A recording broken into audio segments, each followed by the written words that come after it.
Welcome back to our story today. I am so truly happy you've returned. Please, make yourself comfortable. Find that special place where you can really settle in, perhaps a soft armchair with a warm cup of tea, or simply lying back and letting the weight of the day fall away. Take a deep, slow breath. Let your mind become quiet.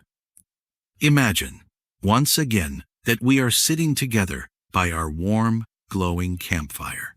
The night is vast and silent around us.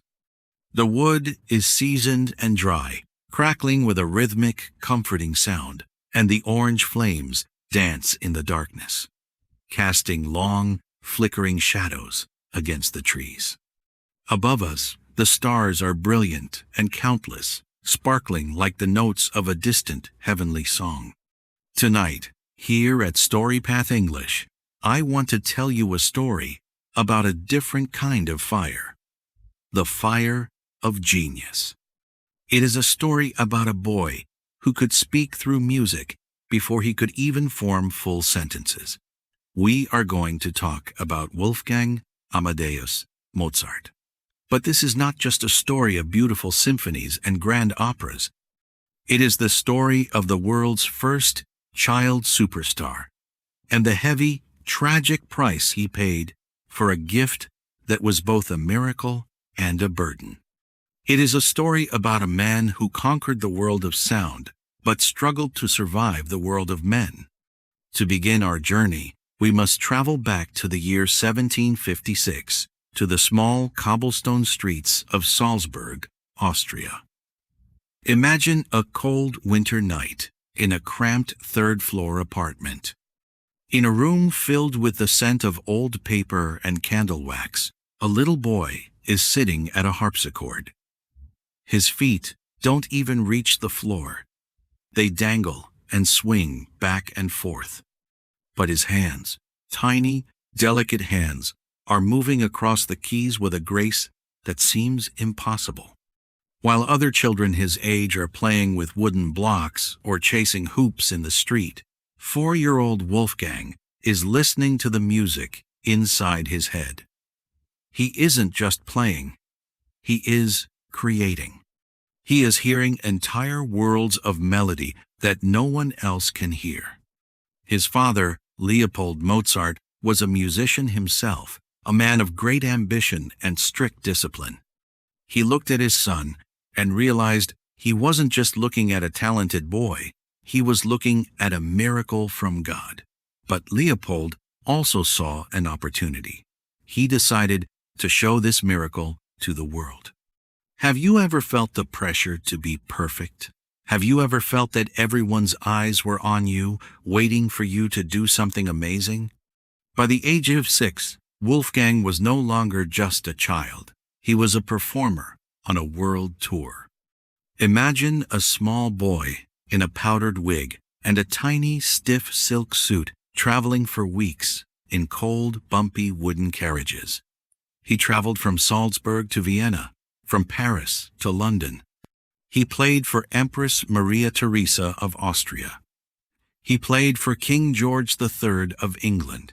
He would be blindfolded and asked to play the piano, or he would be given a difficult piece of music he had never seen before and told to play it perfectly on the first try, and he always did.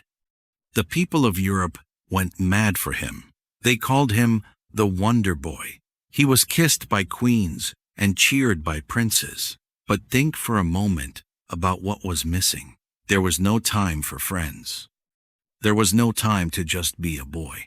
His father was his manager, his teacher, and his master.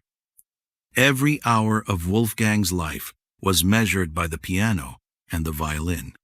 He was a superstar before the word even existed, but he was also a bird in a very beautiful, very expensive cage. As Wolfgang grew older, the tragedy began to take shape. You see, the world loves a miracle child, but it is often much colder to a talented adult. When Mozart reached his teenage years, the novelty began to wear off. He wasn't a tiny, cute boy anymore. He was a young man looking for a job. The same aristocrats who had clapped for him when he was 6 now looked at him as just another musician asking for money. Mozart began to feel the walls of Salzburg closing in on him. He felt like a lion trapped in a small village. He was brilliant, and he knew it. He wanted to be free, free from the small-minded people of his hometown, and most of all, free from his father's shadow. In 1781, he made a brave and dangerous choice. He moved to Vienna, the musical capital of the world. It was like a young artist moving to New York or London today, chasing a dream with nothing but a pocketful of songs. In Vienna, Mozart lived a life of extreme highs and devastating lows. Imagine the energy of the city, the crowded theaters, the grand balls, the sound of violins echoing through the night. Mozart was at the center of it all. He was like a fountain of music. He could write a symphony in a few days. He could write a masterpiece while sitting at a cafe or traveling in a coach. He didn't need to rub things out or change notes. The music came out of him finished, perfect, as if he were simply taking dictation from the stars. He fell in love and married a woman named Constanze. They were a young couple who loved life, loved parties, and loved beautiful things. But Mozart was not good with money. He was a man of the spirit, not of the earth. He would earn a fortune from a successful opera and spend it all in a month on fine clothes and expensive furniture. He lived as if the music would never stop flowing and the money would never stop coming. Have you ever known someone who was brilliant at their passion but struggled with the simple, everyday parts of life? That was Mozart. But the music he produced during these years was unlike anything the world had ever heard. He wrote times The Marriage of Figaro, Don Giovanni, and times The Magic Flute. His music wasn't just pretty, it was human. He put the whole range of human emotion into his notes, the joy, the heartbreak, the jealousy, and the profound loneliness he felt inside. He changed the rules of music forever. But while his soul was soaring, his body and his bank account were failing. By the time he was in his early 30s, the child superstar was exhausted. The years of traveling in cold carriages as a boy had left his health fragile. He was working too hard, sleeping too little, and the stress of his debts was crushing him. In the final year of his life, 1791, a mysterious thing happened, something that sounds like it belongs in a ghost story. A tall, pale stranger dressed in gray appeared at Mozart's door. He refused to give his name. He handed Mozart a letter, commissioning him to write a times requiem, times a mass for the dead. The stranger paid him a large sum of money, but told him he must work in secret. Mozart, who was already feeling sick and superstitious, became obsessed with this gray messenger. He began to believe that the messenger was a spirit from the other side, and that the times requiem times he was writing was not for someone else, but for himself. He worked on it feverishly, his hands shaking, his face pale. He was writing a song for his own funeral. Imagine him in those final weeks. The fire in his fireplace is low, just like ours tonight. He is lying in bed, surrounded by sheets of music paper. Even when he was too weak to hold a pen, he would hum the melodies to his students, trying to finish the work. He was only 35 years old. Think of that at an age when most people are just beginning their best work. Mozart was reaching the end of his life's journey. On the 5th of December 1791, the music finally stopped. Wolfgang Amadeus Mozart passed away in the middle of a cold, rainy night. Because he died in debt, he was buried in a common grave in Vienna. There was no grand monument at first, no statue to mark the spot. The man who had played for the greatest kings of Europe was laid to rest in a simple wooden box in the earth. But as the years passed, the world realized what it had lost.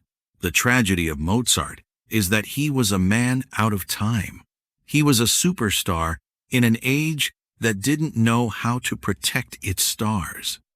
He was a revolutionary artist in a world of rigid rules, but his victory is that his music did not die with him. Every day, in every country on this planet, Mozart's music is playing. It is played in grand concert halls, it is played in movies, and it is played for babies to help them sleep. His childhood was taken away from him, and his adulthood was filled with struggle. But he left behind a gift that makes the world feel more beautiful, more logical, and more hopeful. As our campfire burns low and the logs turn to glowing red embers, let us think about the Wolfgang in our own lives. This story teaches us that true genius often comes with a heavy price. It reminds us to cherish the people who bring beauty into the world, for they often carry burdens we cannot see. It shows us that life is not measured by how many years we live, but by how much light we leave behind. Mozart was a boy who never truly grew up, and a man who never stopped being a wonder. He lived a short, fast, and brilliant life, like a comet streaking across the night sky. Thank you for sitting with me tonight at StoryPath English. Thank you for traveling back to the candlelight of old Vienna with me. I hope this story stays with you, reminding you to listen for the music in your own life and to appreciate the fragile, beautiful sparks of talent in the people around you. The fire is almost out now, and the night is deep and quiet. Close your eyes and imagine the sound of a lone piano playing a soft, silver melody under the bright stars. The music is still there, floating in the air, just as it was 200 years ago.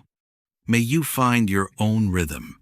May your heart be full of song, and may you build something in your life that, like Mozart's music, will never truly end. Sleep well, my friends, and I will see you on our next journey down the story path.